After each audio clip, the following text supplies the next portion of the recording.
Hello guys, how are you? Here is Nishant Kumar and today आज फिर हम एक नए टॉपिक के साथ हाजिर हुए हैं। वो है essential process in animals organisms. So आज हम एक ट्रिक के साथ समझेंगे कि वाइटल प्रोसेसेस जो हमारे जिस्म में, हमारी बॉडी में होते हैं, वो कौन कौन से हैं और इन इजी वे, क्योंकि ये काफ़ी प्रोसेसेस हैं जो हम भूल जाते हैं अक्सर। तो इसको हम एक ट्रिक के थ्रू समझने की कोशिश करेंगे। तो बने रहें इस वीडियो में लास्ट तक के लिए और वन बाय वन हम सीखेंगे। फर्स्ट प्रोसेस है मूवमेंट। अच्छा, एनिमल्स ऑर्गेनिज्म हम जो है वो प्लांट्स को भी कहते हैं। बैक्टीरिया से लेकर ब्लू व्हेल तक कोई भी ऑर्गेनिज्म हो जिसके अंदर लाइफ पजेज होती हो तो उसे हम ऑर्गेनिज्म कहते हैं। प्लांट भी ऑर्गेनिज्म है, ठीक है। तो ऑर्गेनिज्म की डेफिनेशन ये है कि object which have life and perform the vital processes, it is known as the organism. So आज जो है हम इन्हीं ऑर्गेनिज्म के वाइटल प्रोसेस को डिस्कस करने जा रहे हैं, तो बने रहें इस वीडियो में। First, movement.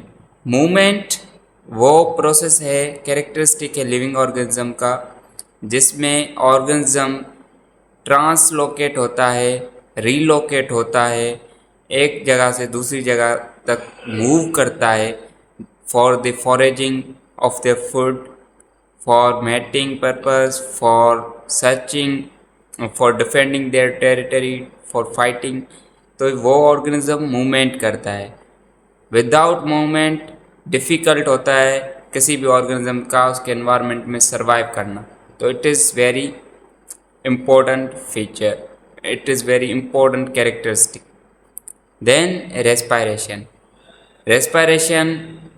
प्लांट में भी होती है, एनिमल्स में भी होती है, ऑर्गेनिजम्स में भी होती है, वेदर इट इज़ एरोबिक और anaerobic, weather it is oblique aerobic और फैकल्टेटिव एरोबिक और oblique anaerobic facultative aerobic. In the presence of oxygen respiration हो रही है तो aerobic respiration, in the absence of oxygen respiration हो रही है तो एनारोबिक रेस्पायरेशन। एनारोबिक रेस्पायरेशन जो होती है वो बैक्टीरियाज में होती है, यीस्ट में हो सकती है। और एरोबिक रेस्पायरेशन मेनली हम जो है मेमल्स हैं, कॉर्डेट्स हैं या एनिमल्स में रेस्पायरेशन होती है एरोबिक रेस्पायरेशन। सेंसिटिविटी, हम किसी भी स्टिमुलाई को रेस्पॉन्स करते हैं, स्टिमुलाई को किसी भी स्टिमुलाई को रेस्पॉन्स करते हैं, स्टिमुलाई को रेस्पॉन्स करते हैं। अच्छा, स्टिमुलाई क्या है? Stimuli it is the physical, chemical, biological, internal, external change in the environment of an organism which triggers the response, it is known as the stimuli. Stimuli वह वो है जो कि फिज़िकली भी हो सकता है, अगर आप किसी को टच कर रहे हैं, आप किसी को जो है अगर बायोलॉजिकली उसको, केमिकली हम किसी को स्मेल जो है फ्रेगरेंस दे रहे हैं या एरोमा उसमें आ रही है। हमारे पास है ग्रोथ। अच्छा, जैसे कि मैंने स्टिमुलाई के बारे में बताया कि स्टिमुलाई जो है वो अच्छा, तो स्टिमुलाई को डिस्कस करने से स्टिमुलाई को हमने समझा। And then a growth is very necessary part, necessary characteristic organisms which. अच्छा, ग्रोथ क्या है? It is the increase in size, change in shape and they have the increase in weight, so that this is the growth किसी भी organism देते हैं and देखते हैं हम कि जैसे कोई भी बच्चा, infant, whether it is in mammal या whether it is young one of a dog, young one of elephant, young one of means human. So वो बेबी पहले जो फर्स्ट आफ्टर बर्थ देखते हैं तो उसका वेट, उसका साइज़, उसकी जो शेप होती है डिफरेंट होती है as compare to the adult में, क्योंकि अडल्ट का वेट भी ज़्यादा होता है, हाइट भी ज़्यादा होती है और उसकी शेप बहुत मुख्तलिफ होती है as compare to the new young one born baby. So it is the growth cell division का रिज़ल्ट होता है रिपेयरिंग का जो होते हैं रिजल्ट होता है। Reproduction is very vital for living organism to sustain their species, to maintain their progeny, to means के उसकी सस्टेनेबिलिटी, किसी भी ऑर्गेनिज्म के स्पीशीज़ की सस्टेनेबिलिटी रिप्रोडक्शन से होती है। रिप्रोडक्शन के मैनी टाइप्स हैं।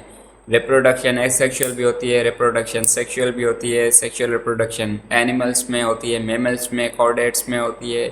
एसेक्सुअल रिप्रोडक्शन आपको मेनली प्रोटोजोआ या आपको अल्जी या आपको फंजाई या आपको जो है वो बैक्टीरियाज में मिल सकती है, बैक्टीरिया में मिल सकती है। सेक्सुअल रिप्रोडक्शन जिसमें बाइनरी फिजन है, बडिंग है और कॉन्जुगेशन है और मैनी मोर। सो उसमें भी आप देख सकते हैं, तो उसके भी सब टाइप्स हैं। जो है उसमें भी ट्रांसवर्स बाइनरी फिजन है या लॉन्गिट्यूडिनल फिजन वगैरह वगैरह आप समझ। उसके बाद excretion is nothing but the removal of the waste materials, wastage from our body, whether it is carbon dioxide, whether it is faeces, whether it is sweat और sebaceous gland which secrete the sebum. So it is the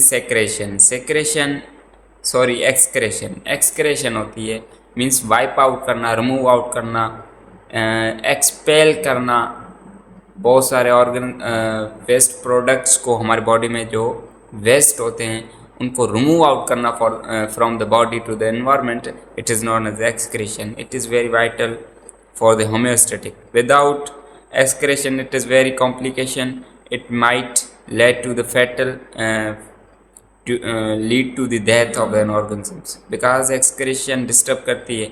excretion अगर ना हो तो आपकी homeostatis disturb होती है। homeostatis disturb हो गई तो आपकी जो बॉडी कॉम्प्लिकेशंस फेस करेंगी, वो डेथ का कॉज भी बन सकती हैं। So it is very beneficial. Then seventh जो नंबर पर है nutrition is the process of taking nutrients को एक्वायर करना, न्यूट्रिएंट्स को लेना, न्यूट्रिएंट्स को फीड करना, ही प्रोसेस न्यूट्रिशन का। न्यूट्रिएंट क्या है? वो substance food for the energy and growth and repair, वो मटेरियल जो हम लेते हैं, खाते हैं, जिसमें जो है आपकी आपके वाउंड को हील होती है, आपकी बॉडी रिपेयर होती है, आपकी बॉडी एनर्जी गेन करती है, आपकी बॉडी ग्रो होती है। तो उसी मटेरियल्स को जो कि न्यूट्रिएंट्स कहा जाता है, न्यूट्रिएंट को लेने के प्रोसेस को न्यूट्रिशन बोलते हैं। So these all are the vital functions of animals और ऑर्गेनिजम्स। तो ये इनके सब के पहले लेटर को आप देखें तो ये एक वर्ड बन रहा है मिसेस ग्रेन से आप याद रख सकते हैं इन सातों प्रोसेस को। सो एम से मूवमेंट, आर से रेस्पिरेशन, एस से sensitivity, growth, reproduction, excretion and nutrition. So this is all about today's video. I hope you get it. If you understand it, then like and subscribe channel. Thank you very much.